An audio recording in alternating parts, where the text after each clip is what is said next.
What's up, everybody? First off, I want to thank everybody for the well wishes. I'm feeling 80% better, so super excited to be able to give you a vlog that isn't so scratchy, but it is still a little bit sounding scratchy. This week, I'm going to be talking about checking off being on TV as a pro wrestler on my bucket list. This week might also be a little bit boring because there's no show for me this week. Next week, I'll be going out to Cote First Nations with Canadian Wrestling's Elite, where you guys have come along for the ride and see some footage. So I hope this isn't too boring for you, but let's cue the intro and go to the vlog. I'm a Canadian indie wrestler. You probably have never heard of me, and I'm winding down my career. Follow along to see my journey. Hey everybody, welcome back. So I'm just doing a little bit of cardio on my exercise bike in the basement here. So I'll talk a little bit about Winnipeg and Winnipeg wrestling and me. So I lived through the time period when Winnipeg was called the toilet bowl of Canadian wrestling. You know, it was a tough times in indie wrestling being from Winnipeg. It's super awesome now that we are getting some notoriety because of the likes of a guy like Kenny Omega, who's super phenomenal. And I'm so proud of him, and super awesome that he gets his name out there. Makes it a little bit easier for us Winnipeg boys when it comes to getting international bookings. Even though I am categorized a Winnipeg wrestler, I actually wasn't born in Winnipeg, and I currently don't live in Winnipeg.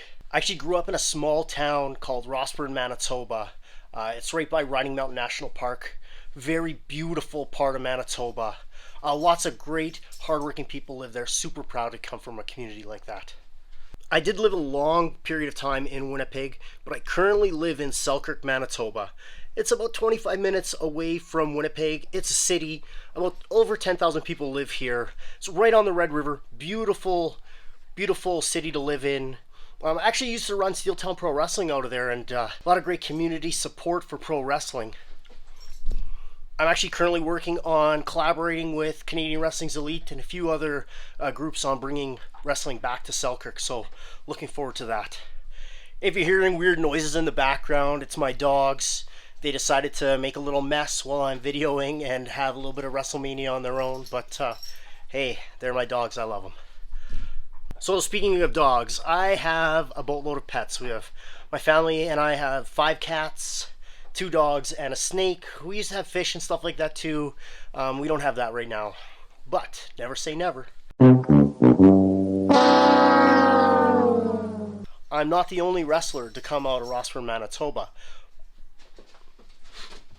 Buffalo Bill Cody, Wild Bill Cody, former WFWA superstar Wild Bill Cody, who appeared for promotions all over North America. I remember seeing him in Brandon wrestling for WCW, or it was NWA at that time. I remember going with my dad to see NWA wrestling in Brandon with Ric Flair, Lex Luger, Barry Windham, and Buffalo Bill Cody was on that show. And I had no idea he was from my hometown. I've actually never met him. Hey, if you're watching this, shout out to me there, Wild Bill. Pro tip. Especially for us weekend warriors, just take a minute and wash your gear. It's the best for everybody. Yourself, your opponent, the referees, the fans, everybody. Just wash your gear.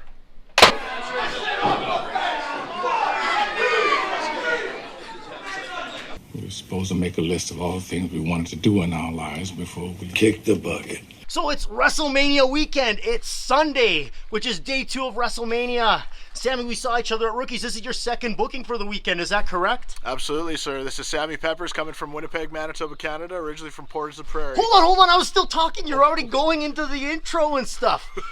So, Sammy, tell me about yourself. Oh, okay. I'm Sammy Pepper, Sam Davidson usually, but I come from Portage la Prairie, Manitoba originally, and I'm wrestling now out of Winnipeg, Manitoba, Canada. Do you live in Winnipeg or you live in Portage? Currently living in Winnipeg. Nice. Yeah, so like bucket list, like I've only been wrestling for about 3 or 4 years now at this point. I just started training in 2018. So really, I guess the first easy kind of, I shouldn't say easy, but the simple way to put it, the first thing on my bucket list was just to be trained and ready to have my very first match. So check off. That's the first thing on the bucket list, is get into that ring for my first bell-to-bell wrestling match. You're done. You may as well retire. No.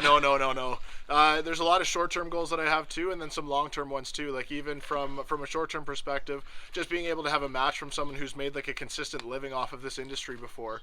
It'd be really interesting to face someone who's been like a heavyweight champion in a national company. Even for myself, my background's in business, so maybe in a few years it gets to a point where maybe I can run a show and see if I can put some of my business prowess into the wrestling industry and make it better for everyone. You know, you could just, I made a living as a wrestler, and I was the NWA Canadian Heavyweight Champion. You may as well just check that off. Absolutely. Rugged Rob Stardom, check it right That's off. right. Maybe you need to set the bar higher there, more than, because my living was maybe like 25 cents a day type of living as a pro wrestler. Absolutely. Yeah, I think, with inflation, I'm sure mine would be a little bit higher, but yeah, like something else that'd be really neat. Like I've been very fortunate to be able to wrestle in Canada and the United States in my first couple of years, but now I think it's time to get looking at how I can branch outside of North America. There's a lot of great wrestling countries in the world. We got Japan, there's Germany, there's China, all around the world and all around the globe. There's wrestling, and people want to see what Canadian wrestlers can do.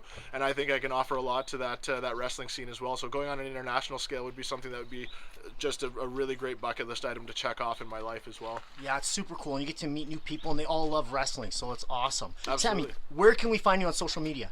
You can follow me on Twitter at SammyPeppers_, and that is probably the best place to get all the information with anything Sammy Peppers and where you can see me wrestling next. What's your personal cell phone number in case any fans want to call you at 3 in the morning? We'll come and discuss that over on this way. So come. Okay, thank you for your time, Sammy. Thank you. Anytime, brother. What the hell am I watching? Again, if you're like me and you love watching pro wrestling on YouTube, I strongly recommend you take a look at AWA stuff. It's got wrestling promotions from all over the place, but more importantly, stuff that truly means something to me. It's got Stampede Wrestling, AWA, WFWA, all promotions I grew up watching. Also, it's got tons of off the record. It was an old TV show on TSN. That was before shoot interviews were a thing. And tons of like Canadian content, like Maurice, Mad Dog Vachon, commercials, and really cool stuff. Check it out. It's got tons of full shows and great matches. You will enjoy it.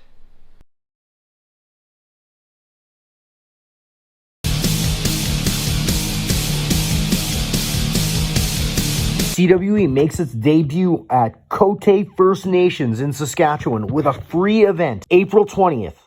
Also, don't forget to watch CWE Adrenaline on the CWE's YouTube channel. You'll see myself, you'll see all the wrestlers of CWE, some great action, and all the upcoming events.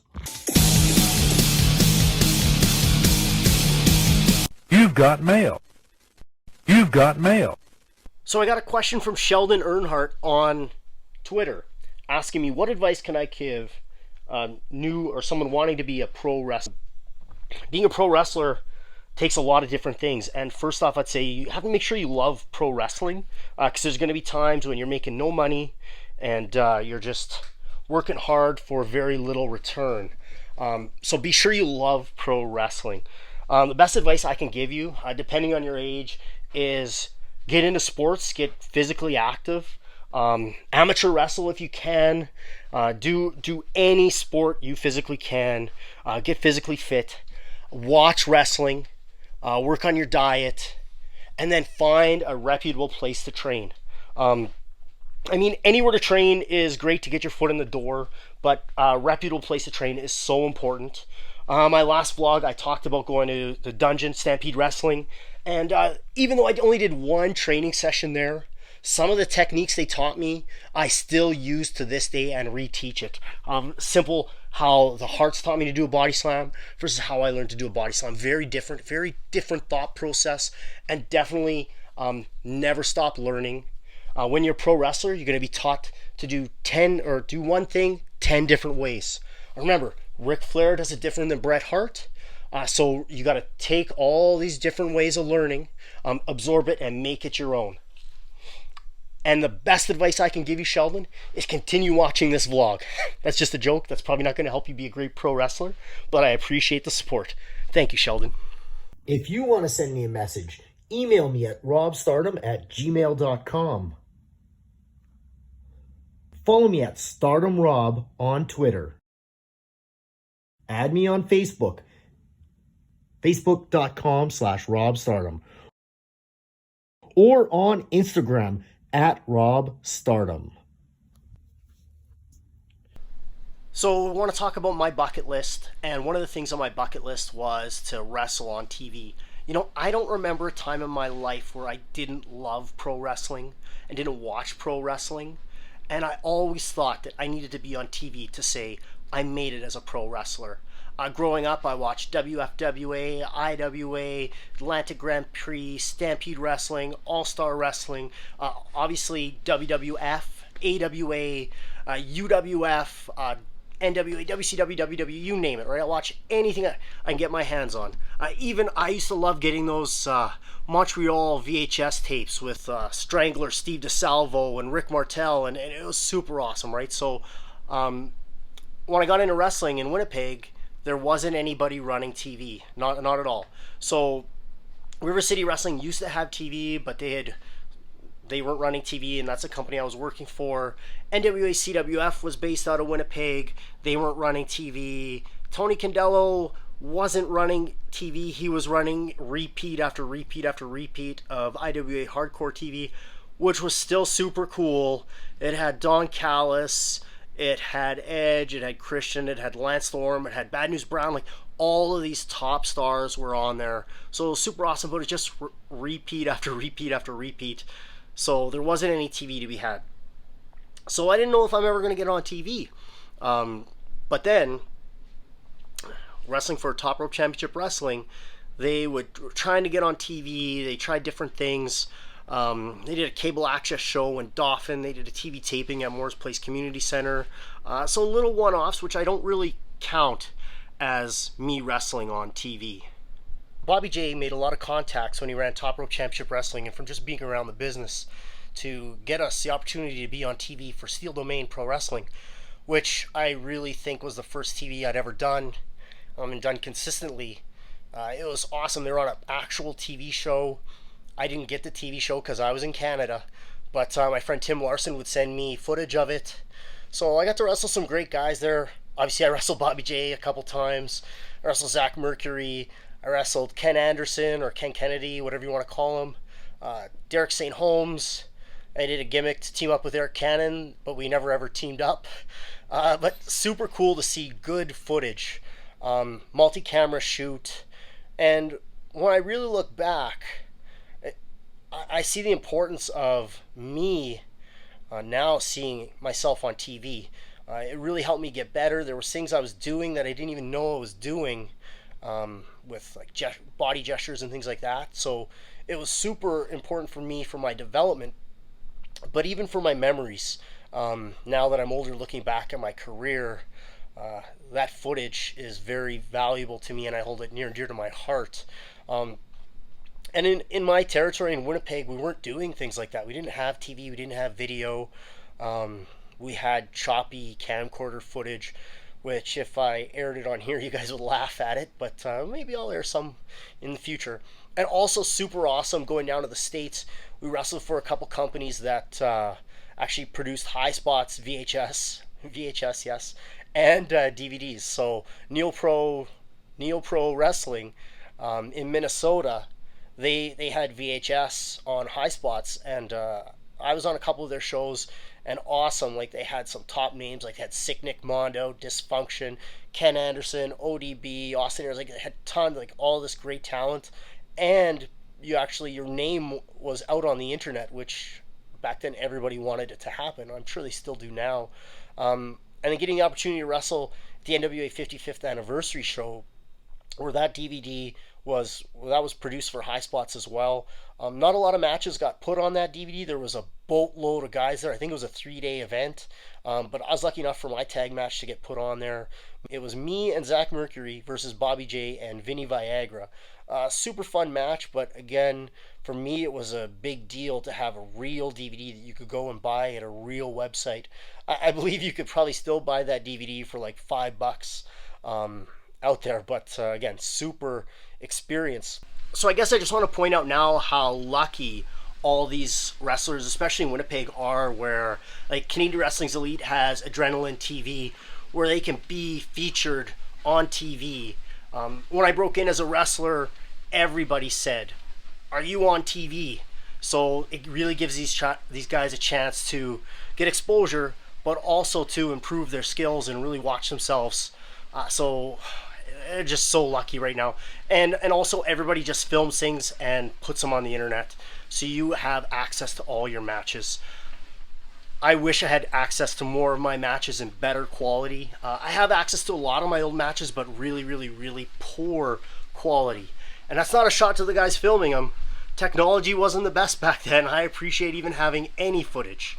I made some best of DVDs from when I went to Japan, and I just put any names I wrestled. So there's really bad footage of me versus Kenny Omega in a couple matches and stuff like that. But hey, we need those names to sell as well, and unfortunately the footage I have is pretty poor. So I guess the question I have for everybody is, do indie companies need TV? Is it worth their while to produce it? Are they getting a return on their investment? Or does it just take a ton of their time? I do believe strongly it's great for the talent, but are the companies making any money off of it? Do fans even watch it anymore with the internet? Leave a comment down below. I'm dying to hear what you think of that. If you heard a lot of background noise in this video, my new puppy Mo sure does like to make some noise and make a mess. You sure made a big mess in the basement. Yeah, don't tell Mom, I'll clean it up. So guys, I also want to offer a giveaway. I've got, I had some Rob Stardom merchandise made, action figures, and they sold like crazy. I have 2 left. Now, one I'm going to keep for myself forever. It's okay. Yeah, one I'm going to keep for myself forever. But the other one I'd love to give away to a subscriber. So if you're a current subscriber, I'll put your name in the draw. And if you are a new subscriber and you're subscribed before the end of May, hey, leave the cat alone. And if you subscribe before the end of May, I'll put your name in the draw and we will announce the winner on a future vlog. So speaking of action figures, if you like action figures and wrestling collectibles, check out the Misfit Mission collectibles at misfitmission.ca. It's got all your collectibles, not only pro wrestling, but video games, Star Wars, trading cards, and autographs. And if you use the promo code STARDOM, that's all capitals STARDOM, you'll get 10% off your purchase. A very special thank you, Sammy Pepper, the city of Selkirk, for not kicking me out. Shadow Extreme.